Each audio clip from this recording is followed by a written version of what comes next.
My name is Arikana Chihombori Quao, born in Zimbabwe. I'm the former African Union ambassador to the United States.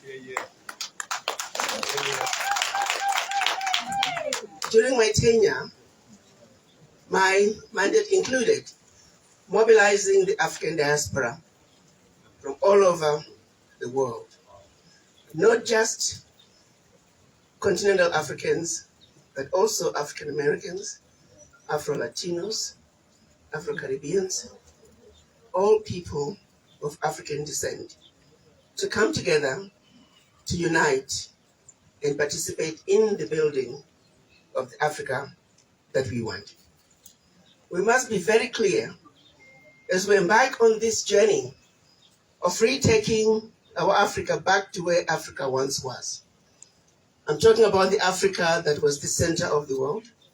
I'm talking about the Africa that taught us what it means, we as humanity in general, regardless of our color, what it means to be human, what it means to be civilized. I'm talking about an Africa that once was the center of the earth. The question then becomes, my brothers and sisters, what is ailing the Barbary Kingdom? What is ailing the Limpopo? What is ailing South Africa? What is ailing Africa? How did we get here? And as we move on this journey, we must understand the genesis of where no matter where you meet us as a people, we are the most endangered species on earth. Be it black people in South America, go to their communities. What ails them also ails us here in Africa.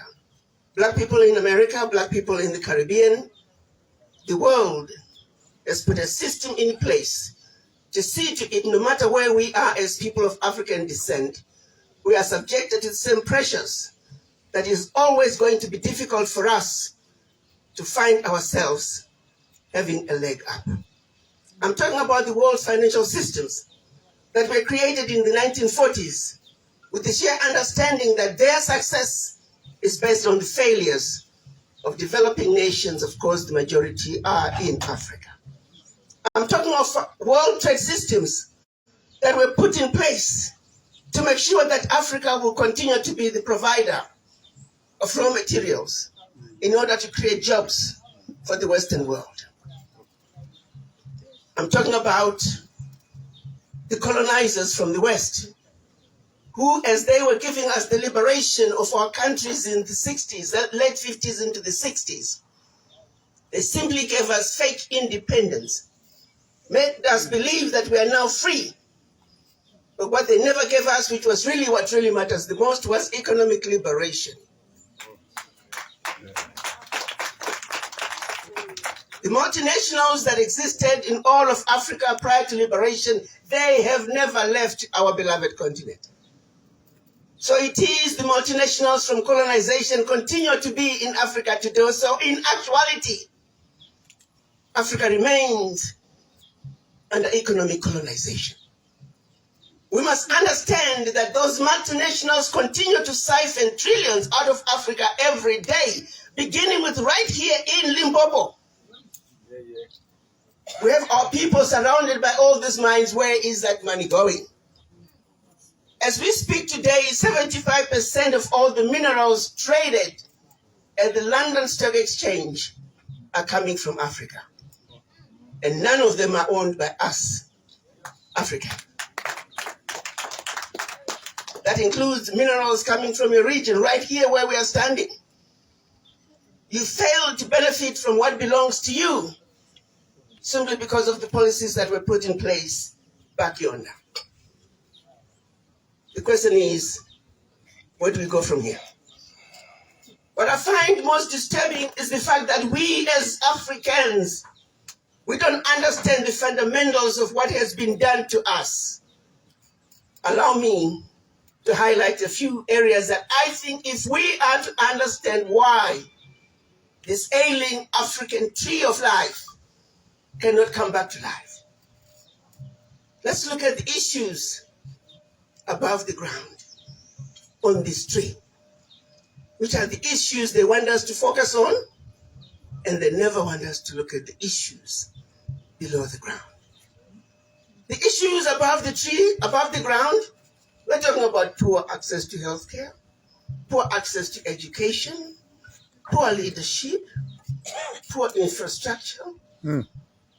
These are all the trees, the leaves, the branches, the fruits, the flowers of this tree that come and go from one season to the other. They want us to continue to be stuck on stupid, talking about those issues. The question is, why is it that we don't have enough funds to build better schools? Why is it that we don't have enough funds to build better roads? Why is it that our leadership is being sold to the highest bidder? Goes back to the issues of the root.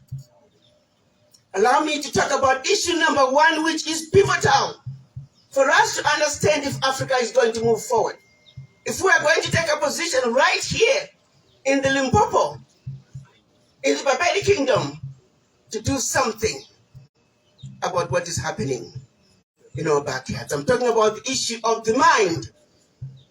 When the colonizers came to Africa centuries ago, they made some of the most amazing people on earth. People so powerful, with well-established religious systems, educational systems, people so strong that they didn't know how were we going to conquer such a people. So they sought out to defeat us where it matters the most, which is the mind. They sent missionaries to come to Africa and teach us about religion.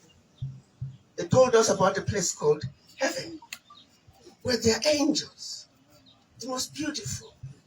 Everybody wants to grow up to be an angel. And they said those angels are white. And they said there's a place called hell. And there is a devil, a monster that everybody needs to shy away from, the mean person. And that devil is black. And prior to that, we had gone to school. They taught us about the colors, white, blue, black, orange, yellow. But they picked up two colors, black and white. They gave attributes to the color white, and they gave attributes to the color black.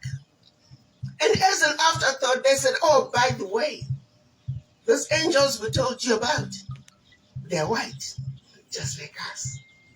We may not look like this white sheet of paper, but don't worry about that. We are telling you that we are white, like the angels. And you may not be black like this tablecloth, but don't worry about that. We are telling you that you're black, like the devil.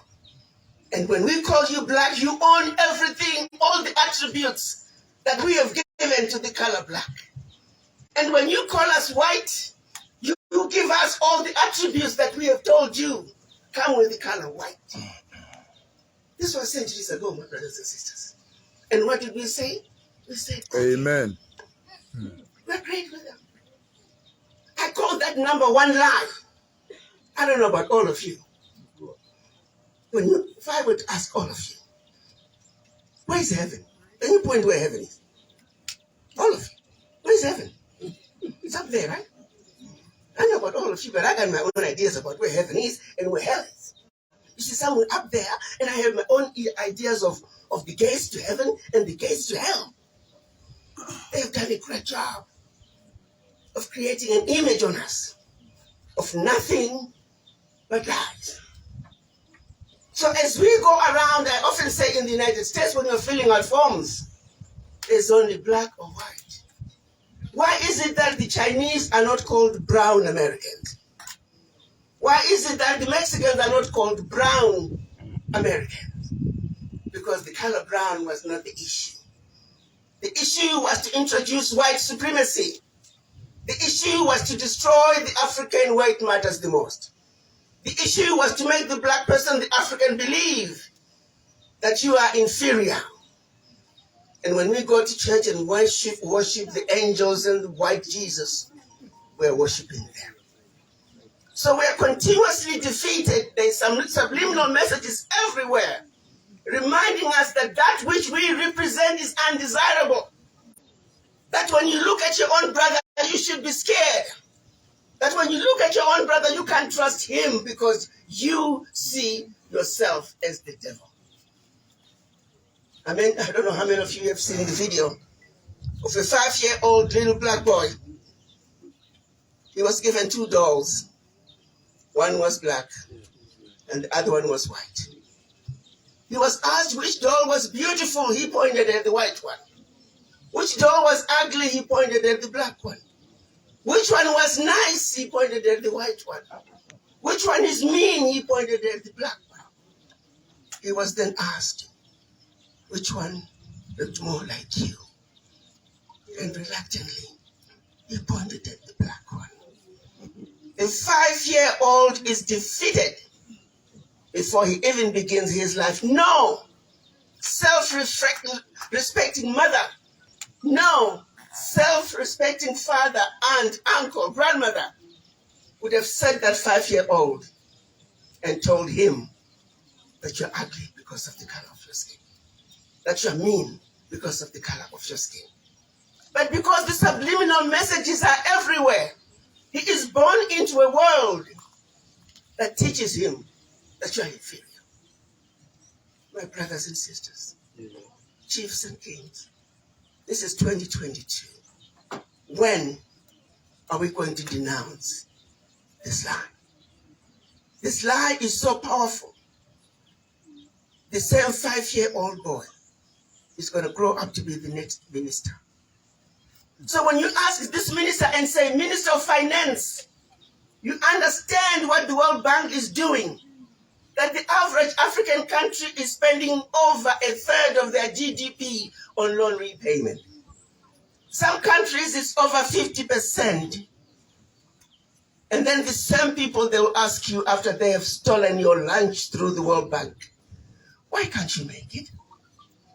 Because you're still making me pay loans that go back to apartheid. You're still making me pay loans with high interest rates when I've never defaulted on my loans. When countries that have defaulted on loans, they get better interest rates from the World Bank. Remember, the world financial systems were designed to see to it that Africa was forever defeated.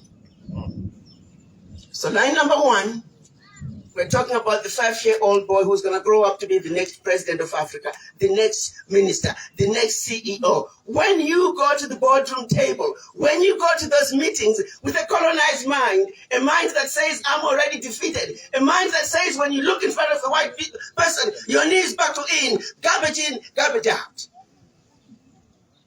The issue of the mind, whether we like to face it or not, it is a serious problem for us, even here, more importantly, in South Africa, when you can see fellow South Africans looking negatively at other Africans from outside Africa. What is wrong with this picture? What are you thinking? Think of what the world went through to rescue South Africa. And yet we have too many of us who are so goddamn stupid and colonized that they can't see facts for what they are. When you cannot see something so simple, how then do you think we are going to come together and begin to deal with issues of the Barbadian Kingdom? How then do you begin to come together and deal with issues of the Limpopo, of South Africa? Like that 5-year-old boy who is just now grown, but still defeated where it matters the most. I call that issue number 1 of the issues below the ground. We must wake up as a people. We may not like each other as individuals, but when it comes to issues of the Barbadian Kingdom, we must stick together like superglue. When it comes to issues of South Africa, we must stick together like superglue. When it comes to issues of Africa, we must stick together like superglue, because, my brothers and sisters, that's what the rest of the world is doing. Yes. Ask for the voices. In my case, you talk about the United States. Ask for the voices of the Chinese diaspora, loud and clear. voices of the Mexican diaspora, the Irish diaspora, the Jews, the German Americans, the Italians. They stay together like superglue. But when you ask for the voices of us Africans, you might as well go to the graveyard. We are missing in action. Until we address issue number one, everything else that we try to do will not succeed. So those who try to tell you that South Africans are better than the rest of the Africans, stop right there. When you fall for that sort of thinking, remind yourself you're that 5-year-old little boy. And you have a responsibility as an individual to wake yourself up. Ask not what your neighbor has done, what your friend has done. The question is, what have you done? What have you done to wake yourself up so you can be a better citizen that can be part of a whole that's going to do what it takes to liberate our beloved kingdom of Barbadian, to liberate our region of the Limpopo. It starts with you, the mind.